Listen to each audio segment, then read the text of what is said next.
दिल्ली के एमसीडी चुनाव में त्रिलोकपुरी विधानसभा के वार्ड नंबर 3E क्षेत्र की जनता के बीच प्रत्याशी सतीश सिंह ने बताया कि भाजपा द्वारा खोले गए ई-नमो केंद्र से किसी को फायदा नहीं कहा है। ई-नमो केंद्र साथ ही बताया, पहले पूर्वी दिल्ली नगर निगम के कर्मचारियों को वेतन मिलने के बाद ही लूंगा वेतन।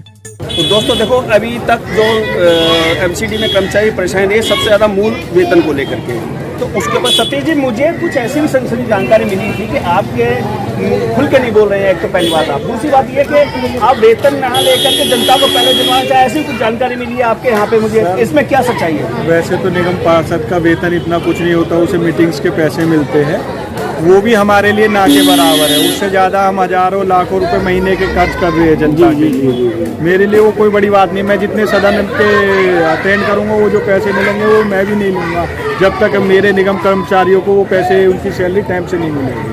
बहुत आपने अच्छी बात कही। अभी तक किसी नेता ने या किसी एमसीडी के चुनाव प्रत्याशी ने इस बात को नहीं कहा कि मैं जब तक वेतन नहीं लूँगा जब तक कि किसी भी कर्मचारी को वेतन न मिले। बहुत बड़ी बात है।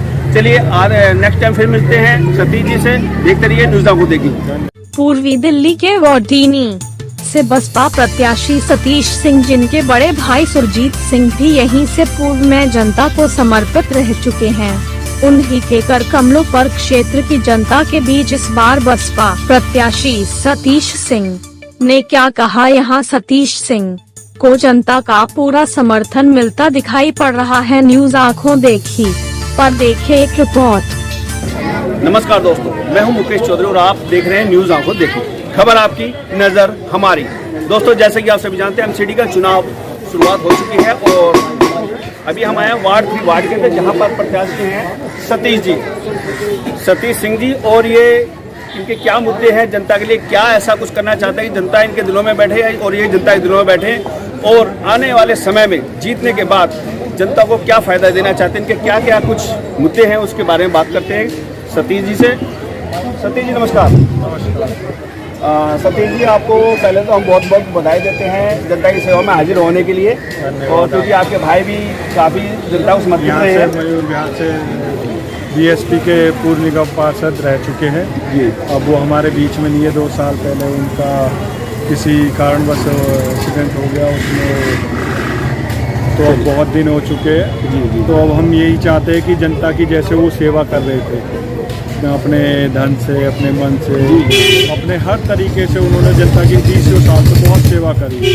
अब जब से वो नहीं रहे हैं, जब से मुझे लगा कि शायद उनके अधूरे काम रह रहे हैं, लोगों को परेशानियां हो रही है, जो निगम में आज एक्सपेक्टेशन करता है हर आदमी कि भाई हमारा निगम पार्षद या विधायक इस तरह का हो कि हमें हर तरह की सहूलियत, जैसे हमारे पहचान पत्र, आधार कार्ड, इन चीज़ों के लिए हमें दर ठोकर न खानी पड़े। देखिए बहुत बढ़िया बात बताई है। देखिए जैसा कि अभी सतीश सिंह जी बता रहे हैं कि जनता के अंदर जो खास परेशानी, और फिर जो ये क्षेत्र है, ये क्षेत्र के अंदर ई श्रम कार्ड, आधार कार्ड, पहचान पत्र बहुत मायने रखते हैं। हालांकि केंद्र सरकार ने 134 ई-नमो केंद्र खोलने का वादा तो किया है, तो फिर सतीश जी को क्या जरूरत पड़ी है जनता के बीच में आकर के इस सेवा को भी आगे बढ़ाने का और जनता के लिए समर्पित होने का। एक मिनट जी सतीश जी, जैसे कि ई-नमो केंद्र सेवा खुले हुए हैं, 135 खोल रही है दिल्ली में, तो उसमें फिर आपको क्या जरूरत पड़ी है? सर अगर ये सब जमी पे होता जी तो हम जैसे लोगों की सेवा नहीं कर रहे होते। ये कहीं भी नहीं है। आप मेरी विधानसभा की बात कर लो मुझसे जी। मेरी विधानसभा में एक भी ई-नमो जो सेवा प्रधानमंत्री जी दे रहे हैं वो कहीं भी नहीं है। आप मीडिया का इतना बड़ा तंत्र चला रहे हो और आप लोग तो वो न्यूज़ दिखाते हो जो जमी पे होती है। तो आप खुद सर्च करके बताओ सतीश जी, आपके उस स्थान पे यहाँ पे है, अगर है तो मैं उसको पूछूंगा उनसे कि यहाँ पे काम क्यों नहीं हो रहा।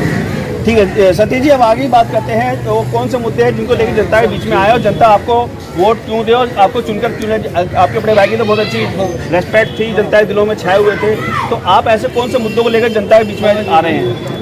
सर जनता को कुछ नहीं चाहिए, थोड़ा सा प्यार चाहिए। वो अपना मान और सम्मान 5 साल के लिए आप लोगों के हाथ में देख ले, जो निगम पार्षद के लिए या विधानसभा या लोकसभा के लिए प्रत्याशी आते हैं, लेकिन वो लोग इन सबको भूल के वोट मांग के 5 दिन लोगों के हाथ पैर जोड़ते हैं और फिर जनता को भूल जाते हैं जो उनकी मूल सुविधाएं हैं, जैसे कि ये सरकारी पत्र जितने भी होते हैं जो उनकी आवश्यकता है उनके लिए दर दर भटकना पड़ता है। अगर आज आधार कार्ड का एक ऐसा माध्यम दे दिया जिसमें कि 50 बार गलती हो जाती है, सरकारी अफसर अपनी गलती नहीं मानता लेकिन उन लोगों को परेशान डोलते हैं, उनकी गलतियां 10-10 बार होती है।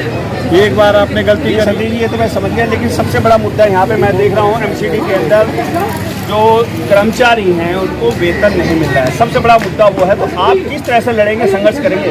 सर इसके लिए मैं अपने सदन में अगर मुझे मौका मिलता है, मैं चिन्ह के अगर अपने सदन में पहुँच रहा हूँ तो मैं उनके लिए आवाज़ उठाऊँगा कि भाई आप लोगों का वेतन के लिए जो रुका हुआ है, जो मिलता नहीं है, बहुत सी बार उन्हें हड़ताल भी करनी पड़ी है, अभी तक ये हड़ताल चली रही है उनकी, तो वो भी उन्हें मिल नहीं रही है। तो मैं इन चीज़ों को फोर्सली वहाँ पे आवाज़ जोर से भी उठाऊँगा, लड़ूंगा भी उनके।